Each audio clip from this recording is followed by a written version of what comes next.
오늘도 우리와 함께 하신 주님을 찬양합니다. 오늘 저는 여러분과 함께 우리 신앙생활에 가장 기초이면서도 가장 깊은 신비가 담긴 이 주제, 바로 기도에 대해서 깊이 있게 나누고자 합니다. 기도는 우리에게 참으로 익숙한 단어입니다.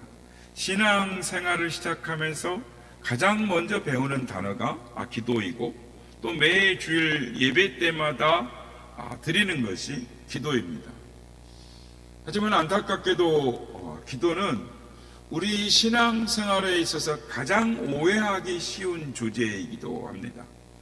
많은 성도가 마치 기도를 하늘 자판기에 동전을 넣는 행위나 또는 내 요구를 관철하기 위한 영적 투쟁으로 생각하는 경우가 있습니다. 오늘 설교를 시작하면서 인생의 본질을 꿰뚫는 우스개 이야기를 하면서 시작하고자 합니다. 이 이야기는 우리가 어디에 집중하며 살아야 하는가를 생각하게 합니다. 미국의 어느 평범하고 작은 마을에 아주 오래된 장난감 가게가 있었습니다. 그 가게의 주인은 평생 성실하게 가게를 일궈왔습니다. 그래서 이 가게가 자신의 인생의 전부였습니다. 화려하지는 않았지만 정직하게 장사했고 사람들에게 사랑을 받아서 제법 장사도 잘 되었습니다. 그런데 어느 날 기가 막힌 일이 벌어졌습니다. 장사가 잘 된다라는 소문을 들어서인지 가게 바로 왼쪽, 바로 옆집 왼쪽에 아주 현대적이고 화려한 장난가게가 새로 들어온 것입니다. 주인은 그것을 보면서 속상했습니다. 아니, 가게를 열려면 조금 떨어져서 가게를 열지, 굳이 바로 옆에 집에 딱 붙여가지고 가게를 내야 하는가, 원망하는 마음이 들었습니다. 심지어 새로 문을 연 가게는 주인집 간판에다 바짝 붙여가지고 자기네 간판을 걸었는데 그 크기가 어마어마했어요. 거기에 붉은색 글씨로 이렇게 쓰여 있었습니다. 이 지역 최고 상품 취급. 주인의 가슴이 철렁 내려앉았습니다. 그러면서 순식간에 자기 가게의 물건들이 구식처럼 느껴졌습니다. 그런데 며칠 후에 엎친 데 겹친 격으로 이번에는 오른쪽에, 아까는 왼쪽에 있었는데 오른쪽에 딱 붙여가지고 또 장난가게가 하나가 열었습니다. 그 가게 역시 이 왼쪽 집에 질세라 거대한 간판을 내 걸었습니다. 그리고 거기다 뭐라 적었을까요? 형광색 글씨로 전국 최저 가격 보장으로 붙여놨습니다. 그러니까 옆에는 최고의 상품, 옆에는 전국 최저 가격 보장 이렇게 붙여놓으니까, 원래 장난감 가게의 주인은 졸지에 거대한 가게 중간에 샌드위치처럼 깨어있게 되었습니다.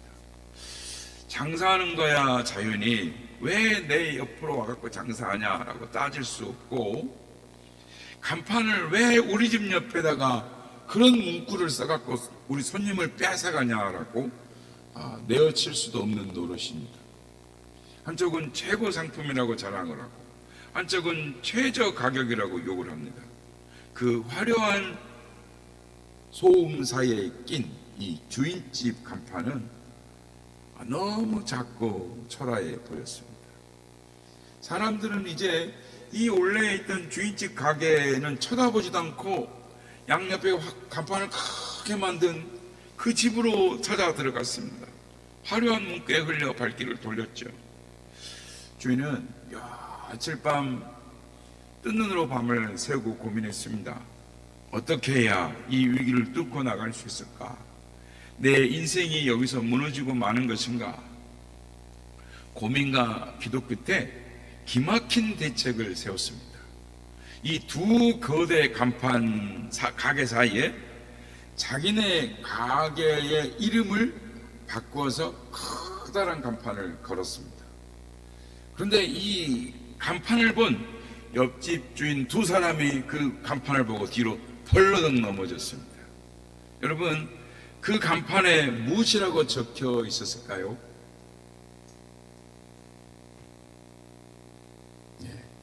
딱 세 글자였습니다. 출입구. 출입구라고 딱 붙여놨어요. 한쪽 가게로 가고 싶어도, 오른쪽 가게로 가고 싶어도 결국 여기가 출입구다. 이 중앙을 통과해야만 들어갈 수 있다. 이렇게 써놔놓으니까 두 가게 주인이 벌렁 자빠진 거죠.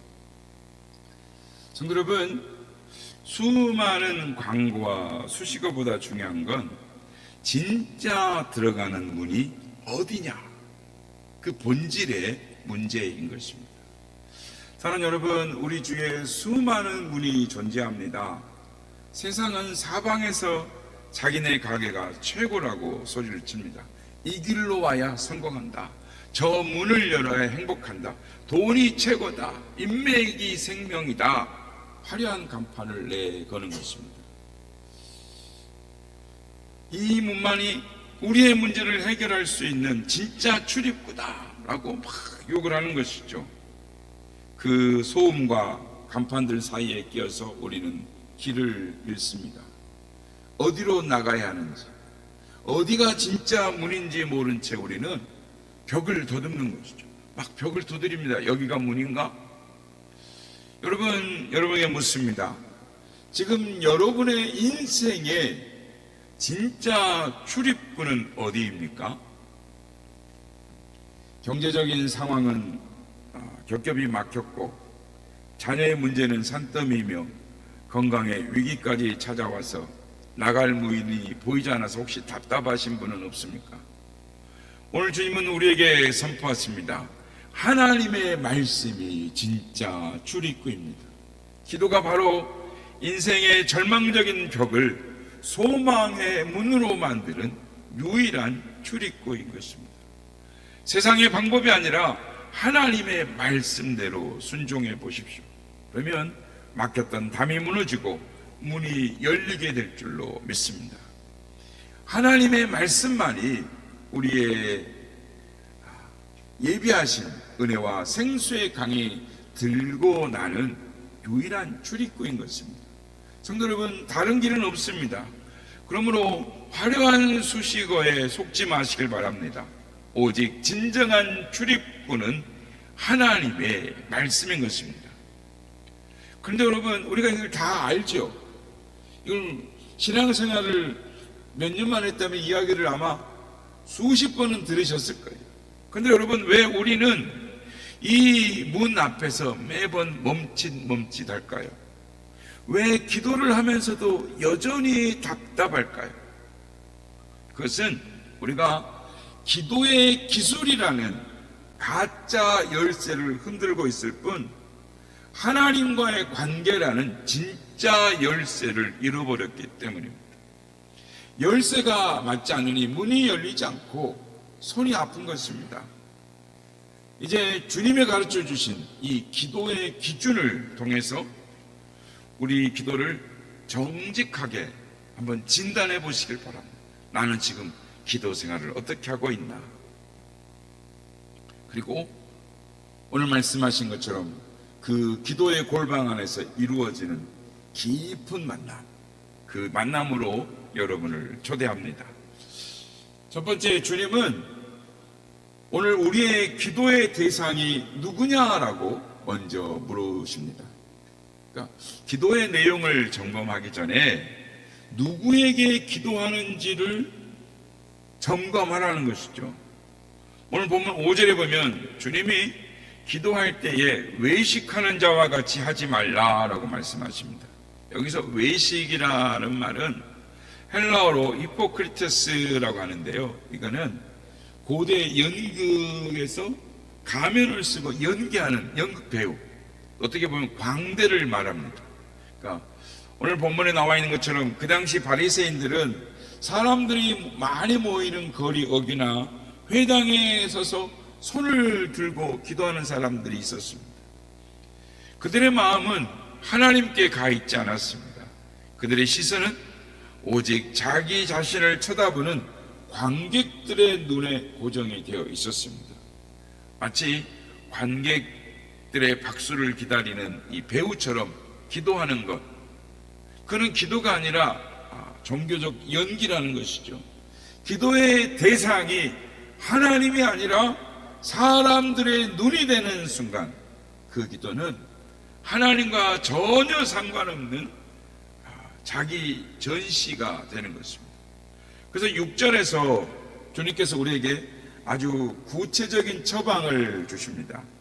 너는 기도할 때에 내 골방에 들어가 문을 닫고 은밀한 중에 계신 내 아버지께 기도하라. 주님께서 우리에게 골방으로 들어가라 라고 말씀하십니다. 기도의 골방으로 들어가라 라고 말씀하신 것은 단순히 문을 걸어 잠그라 라는 뜻이 아닙니다. 그것은 세상의 압박과 타인의 시선보다 더 강력한 내면의 요새를 구축하라 라고 말씀하시는 주님의 초대입니다. 여기서 우리는 현대 심리학의 거장인 유대인의 수용소의 생존자인 빅터 프랭클린 박사를 기억하게 됩니다.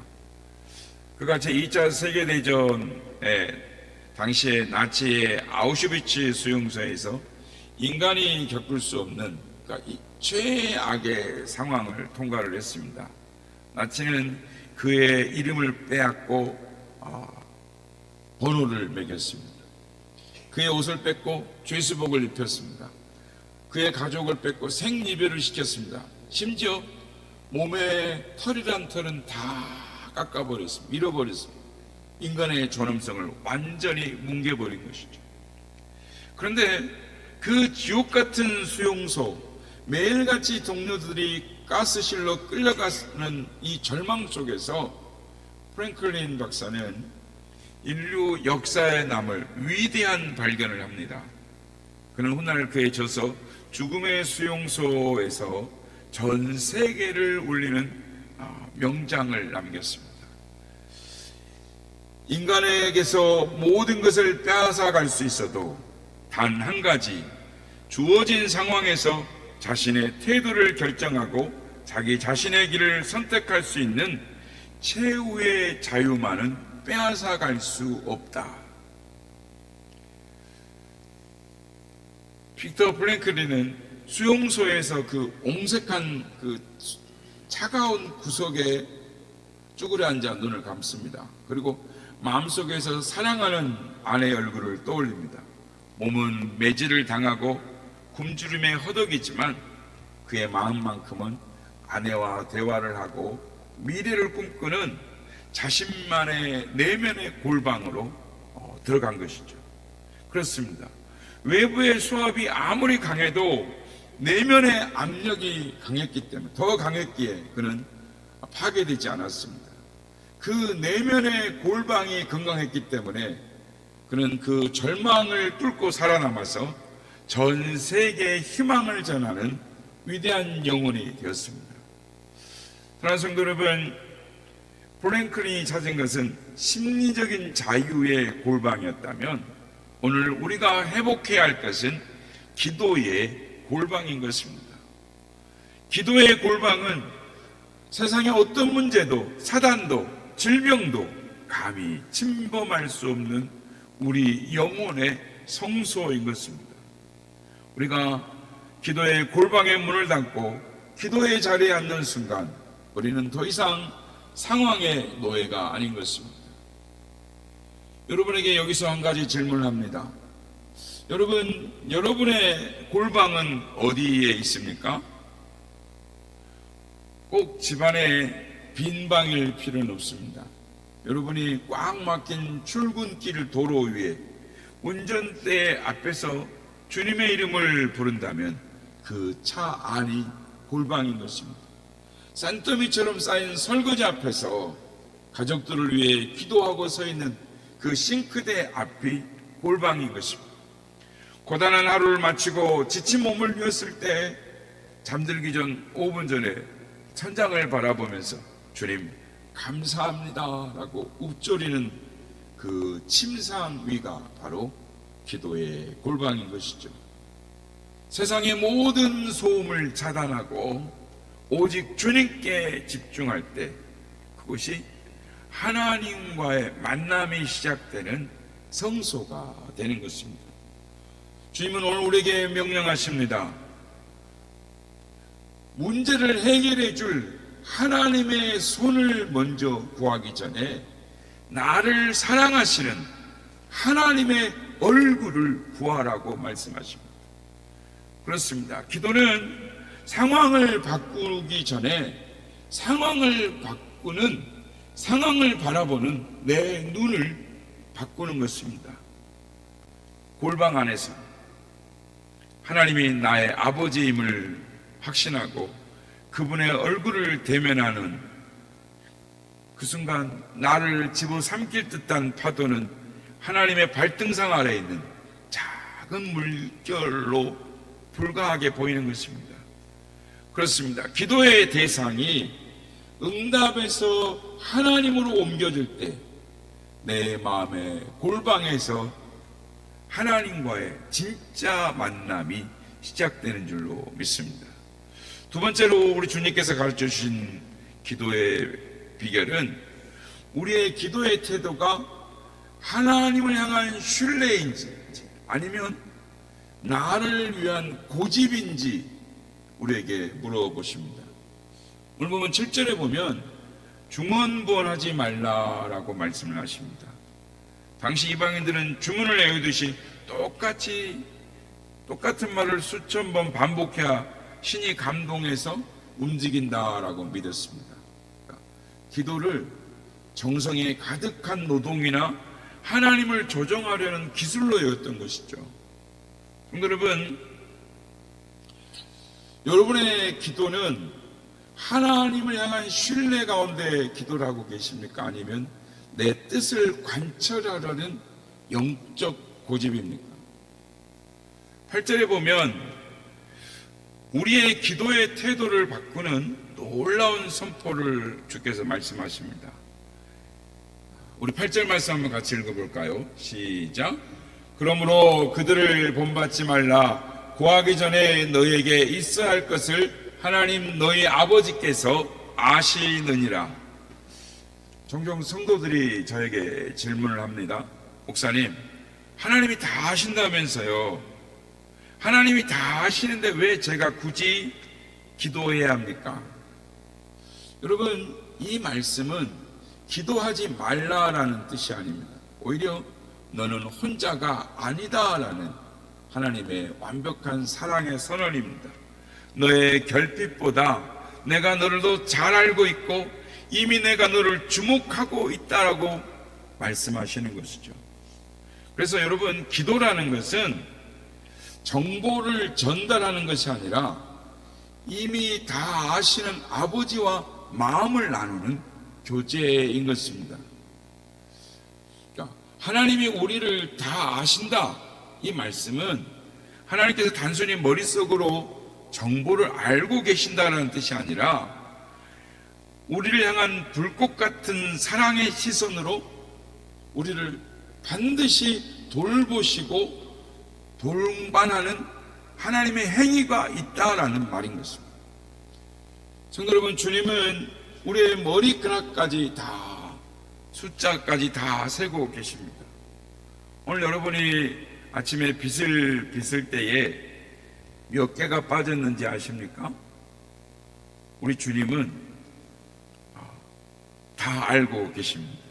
우리의 앉고 일어섬을 아시고 우리가 입술을 열어 말을 내뱉기 전에 우리 마음의 묵상을 다 알고 계십니다. 심지어 내 말이 너무 고통스러워서 말이 나오기 전에 그 짧은 시름에도 하나님이 우리에게 응답하시는 것입니다. 이게 무엇을 의미하는 것입니까? 하나님이 지금 온 마음이 지금 우리에게로 가 있다라는 것이죠. 그래서 주님께서 우리를 다 아신다라는 것은 그분이 우리의 인생의 방관자가 아니라 우리의 고통의 동반자가 되어주신다. 그래서 한순간도 시선을 떼지 않고 우리를 지켜보고 계신다라는 사랑의 선언인 것입니다. 이 믿음의 사실을 완벽하게 증명하는 사람이 있습니다. 바로 모세의 어머니 요게벳입니다. 출애굽기 2장을 보면 요게벳이 나일 강가에서 아기를 버리는 이 절망적인 상황에 처합니다. 그녀는 갈대상자에 역청을 칠하고 아기 모세를 담아서 이 강물 위에 갈대상자를 둡니다. 이것이 인간적인 눈으로 보면 무책임한 방치나 또는 절망적인 포기처럼 보입니다. 하지만 영적으로 보면 나보다 더 나를 더 잘 아시는 하나님께 모든 것을 위탁하는 강력한 기도였습니다. 요게벳은 믿었습니다. 나는 이 아이를 지킬 힘이 없지만 이 아이의 머리카락 숫자도 세시는 하나님은 알고 계신다. 이 아이의 작은 신음에도 응답하시는 하나님이 결코 이 아이에게 시선을 떼지 않을 것이다. 그리고 요게벳이 그 아이를 담은 갈대상자를 강물 위에 손을 놓을 때 그때 하나님의 손이 움직이기 시작했습니다. 그녀가 기도로 위탁했을 때 하나님은 바로 공주의 마음을 움직이시고 갈대상자를 발견하게 하셨습니다. 여러분, 기도는 하나님을 깨우는 소리가 아니라 잠들어 있는 내 믿음을 깨우는 것입니다. 그리고 하나님의 사랑 앞으로 나아가게 하는 우리의 영적 반응이 시작되는 것이죠. 그렇습니다. 하나님은 우리가 그분의 사랑을 온전히 신뢰하며 그 품 안에서 평안의 삶을 누리는 것을 가장 기뻐했습니다. 그래서 우리가 기도의 골방에서 주님 아시죠? 라고 입을 떼는 순간 하나님의 돌보심이 시작되는 것입니다. 성도 여러분, 하나님이 얼마나 나를 위하고 사랑하시는지 그걸 알 때, 그래서 그분의 품 안에 거할 때 우리가 누리는 그 골방 안에서 누리는 가장 큰 신비이고 하나님의 축복인 것입니다. 바라기는 주께서 허락하신 이 기도의 골방에서 주님을 만나시는 여러분 되시길 예수님의 이름으로 축복합니다. 마지막으로 주님은 우리의 기도의 설계도를 완전히 바꾸라라고 말씀을 하십니다. 오늘 본문 9절과 10절 말씀입니다. 너희는 이렇게 기도하라. 이름이 거룩히 여김을 받으시오며 나라의 임하시오며 뜻이 하늘에서 이루어진 같이 땅에서도 이루어지이다. 주님이 기도의 순서를 정해 주셨습니다. 우리는 대개 내 필요와 내 나라를 먼저 구합니다. 하지만 주님은 하나님의 이름과 하나님의 나라를 먼저 구하라고 하십니다. 여러분, 그렇습니다. 기도는 내 야망을 하나님께 관철시키는 시간이 아니라 하나님의 완벽한 설계도에 나를 맞추는 시간입니다. 내 나라를 세우려는 망치가 아니라 하나님 나라를 기다리는 등불이 되는 과정이 바로 기도인 것입니다. 근대 선교의 아버지라고 하는 윌리엄 캐리의 인생에 있어서 그의 영성을 송두리째 바꾼 충격적인 사건이 있었습니다. 그것은 인도의 영혼을 위해서 20년이 넘는 세월 동안 피와 땀을 쏟아부은, 그러니까 인도 성경 번역에 매달렸습니다. 그래서 수많은 고난을 견뎌내고 드디어 인쇄만을 남겨두었는데 어느 날 인쇄소에 그만 불이 나고 말았습니다. 그 불로 20년 이상 수고와 노력이 들어간 성경 원고, 사전, 문법책, 이 모든 것이 그냥 몇 시간 만에 불타버리고 잿더미가 되어버렸습니다. 동료들은 절망했고 캐리 역시 하늘이 무너지는 것 같았습니다.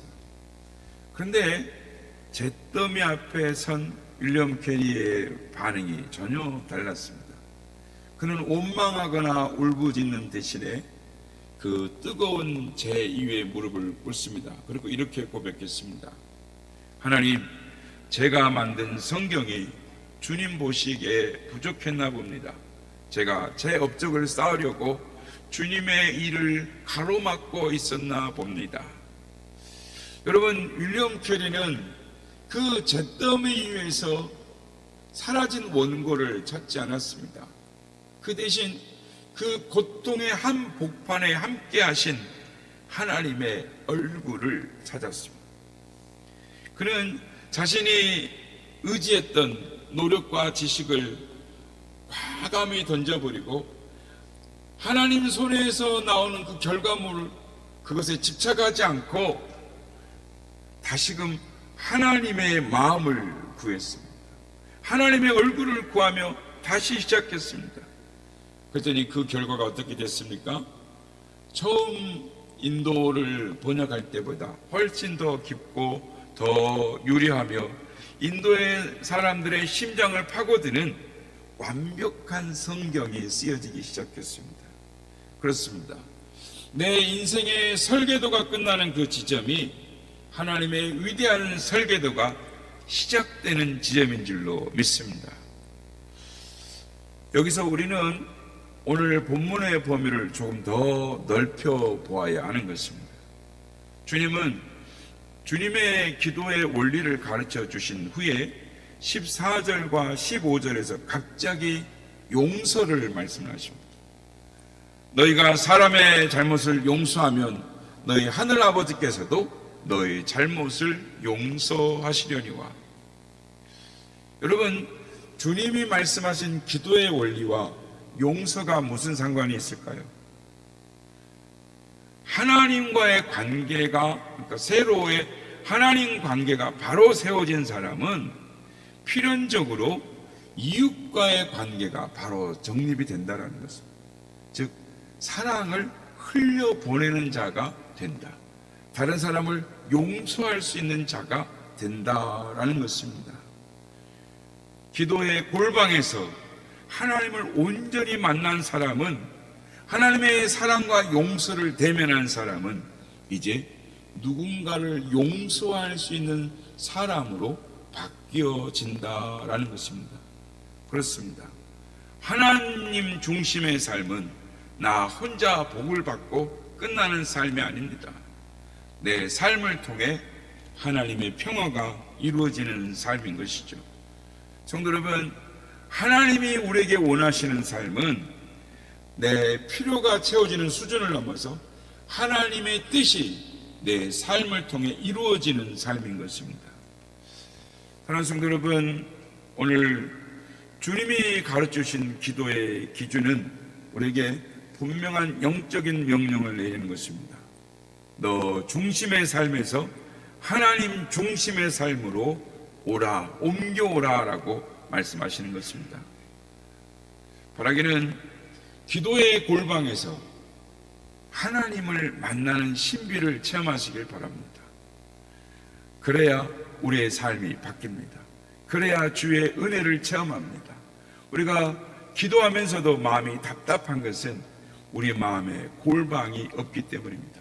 바라기는 우리 마음의 골방에서 주님을 만남으로 말미암아 하나님의 기적을 체험하시는, 주님이 주시는 신비로운 그 만남의 은혜를, 축복을 누리시는 우리 모두가 다 되시기를 예수님의 이름으로 축복합니다.